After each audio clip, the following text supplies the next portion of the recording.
after 6 o'clock. I'm on my way to Sam's because I need to pick up 2 prescriptions for Caroline.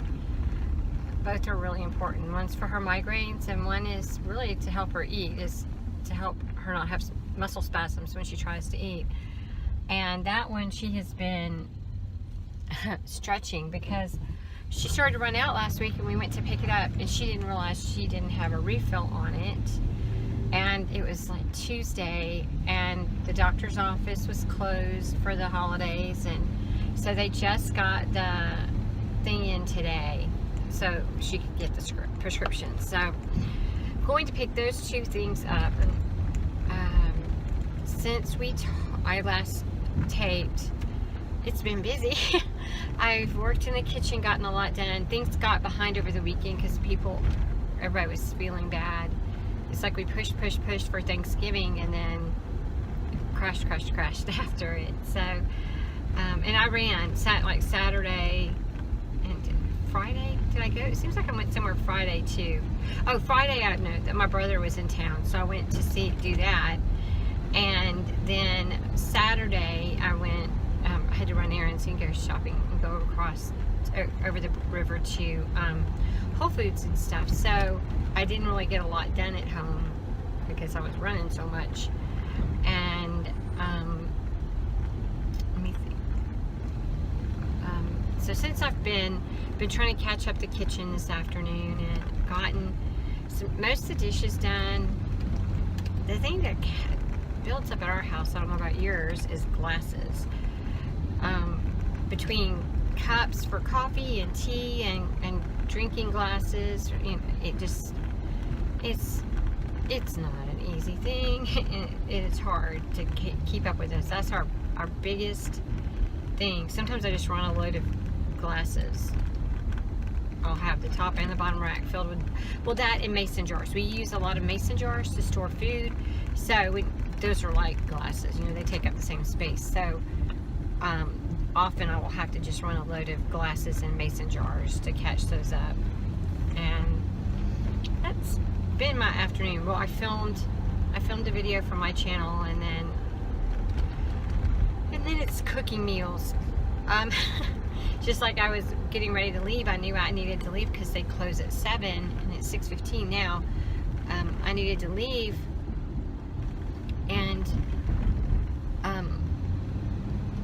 I needed to leave, and Rachel came to me and she needed food because the storms that came through really knocked her out after she did so much at Thanksgiving. And then so I made her food, and just as I was finishing up her food, Hannah came to me and she needed food, so I made her food. And so it just, things like that, it's not a problem because they weren't physically able to do it.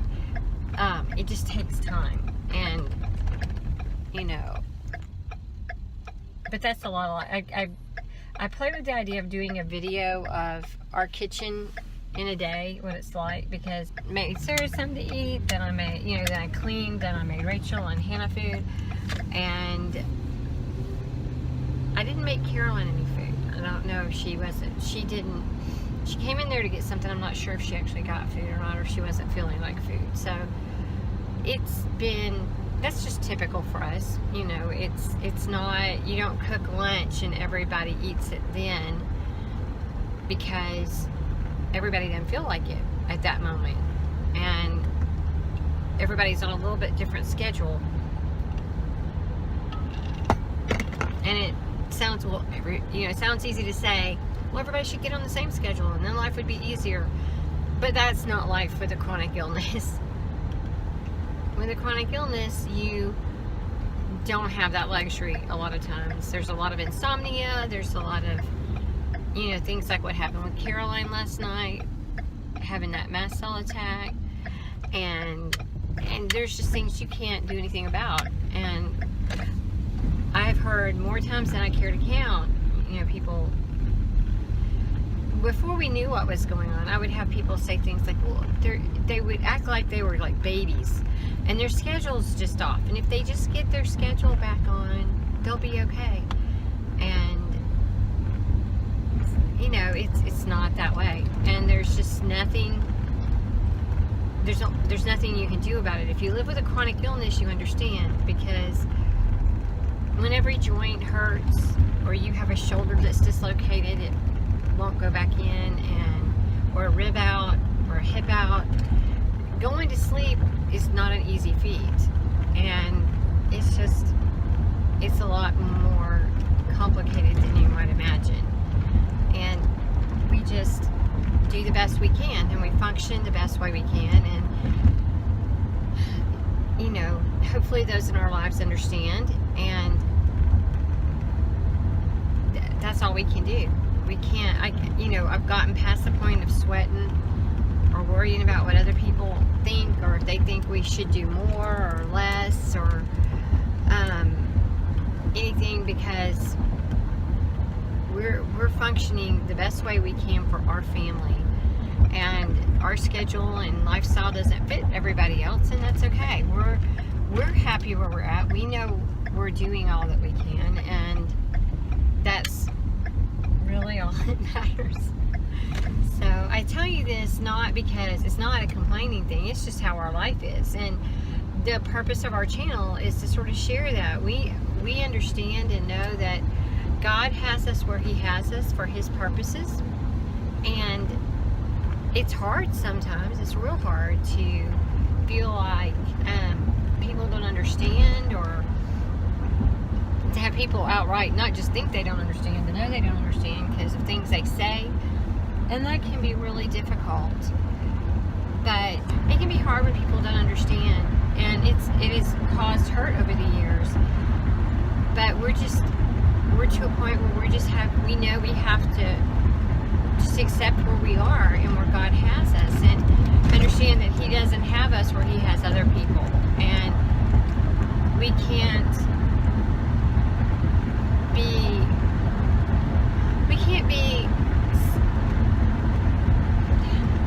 I don't know how to explain it. We can't spend our lives wishing we had somebody else's life, is basically what it boils down to. We have to accept the place He has us and move along with that, and work within the realm, we have to work within the confines of what God has given us, the limitations, the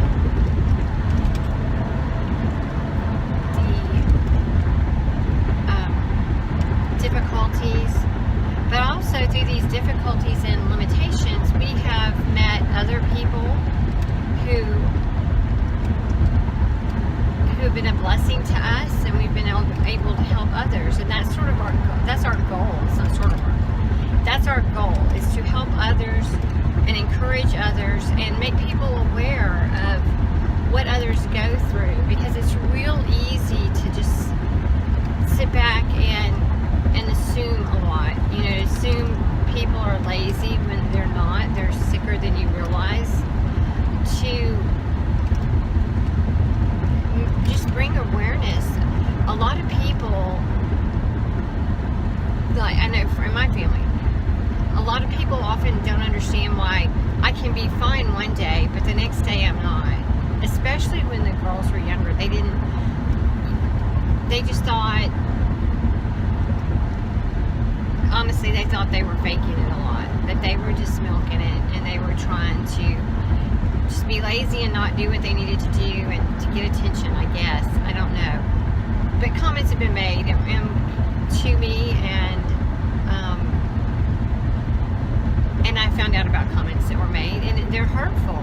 And it was hurtful to the girls growing up, because all I wanted was some people to have compassion and understanding, and a lot of times, honestly, that was not there. And it's sad.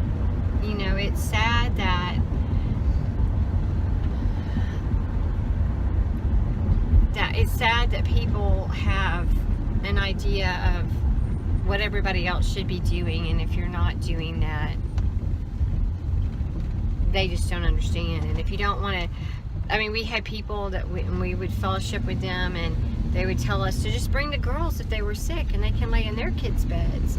And it's like they didn't understand. I wouldn't want to go to somebody else's house and lay in their bed when I'm sick, and my kids didn't either. And just because I wanted to do things didn't mean that I was going I had to think about my kids and what they needed, you know, and it's just, I don't know, it's just hard at times, and I'm not complaining, I'm just speaking the truth of what, you know, the reality of our circumstance is. And because not in an effort for sympathy, but so that you will understand. I'm telling you this because there's probably someone in your life who has the same battles that we do, and our whole goal is to help people understand what others are going through, and you can't have empathy for someone and understanding if you don't look at it from their perspective. And it's real. I mean, I've been guilty of it. We all have, you know, and when we'll see, I can still be guilty of it. I catch myself, and if I don't catch myself, the girls will catch me, you know, and because it's just, we do that. We think, well, they could do more, or they could do this or that, and why can't they do that? And we can forget to look at somebody else's suffering and have compassion on that. Well, anyway, I'm at Sam's now, finally, and I will try to check back in with you later. I may run to a couple of stores by myself, what I thought. And so, I will check back with you in a little bit.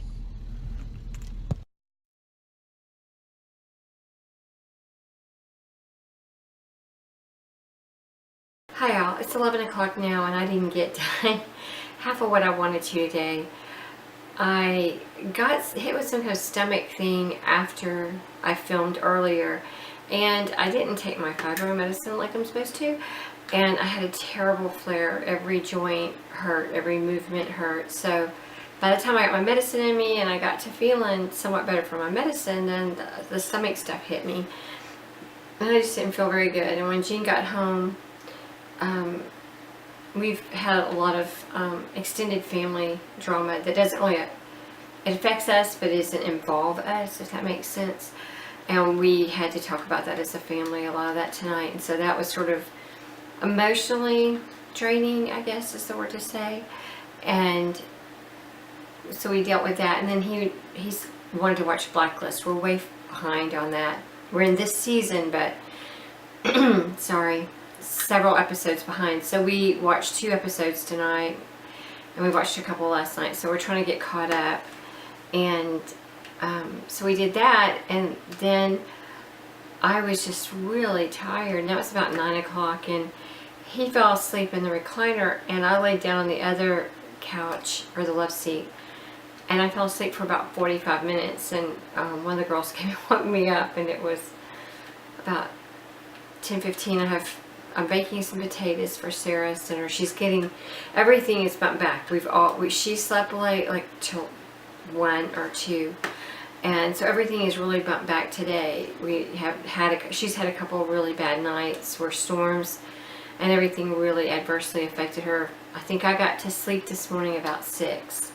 So it's been a crazy day from the beginning, and I may do some unpacking tonight of Christmas boxes just to sort of sort out what I have.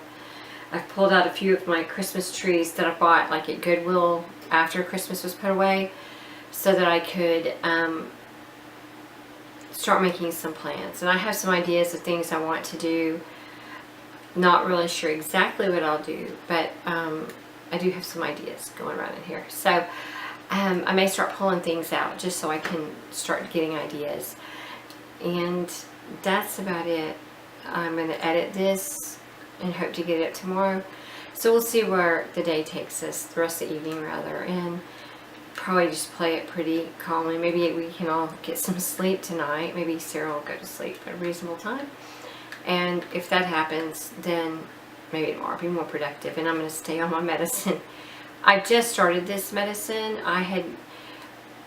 The girls got diagnosed with fibro months ago, and I didn't. We knew I had it. I've known for probably 20 years I probably had it, but didn't get my diagnosis and see the doctor until a month or so ago. But because the medicine can make you tired when you first start it, I had to delay starting it because if I had doctor's appointments and everything the next day, I couldn't take it not knowing how tired it would make me. And you shouldn't really take a new medicine right before you go to bed for the first time or the first couple of times because you don't know how it'll affect you. So that sort of made my getting on it harder. It was easier for the girls because if they needed a nap in the daytime, they could pretty much go take one, but I don't have that luxury. So I'm still trying to get up to full dose every day. But I found out today just missing one dose will really kick me in the pants. So I won't do that again. But anyway, that's going to be it for today. I'm going to get me a cup of tea, go edit, sort of have some quiet while the potatoes are cooking. And then we'll see what I'm going to do. Thanks so much for watching. God bless y'all. Bye.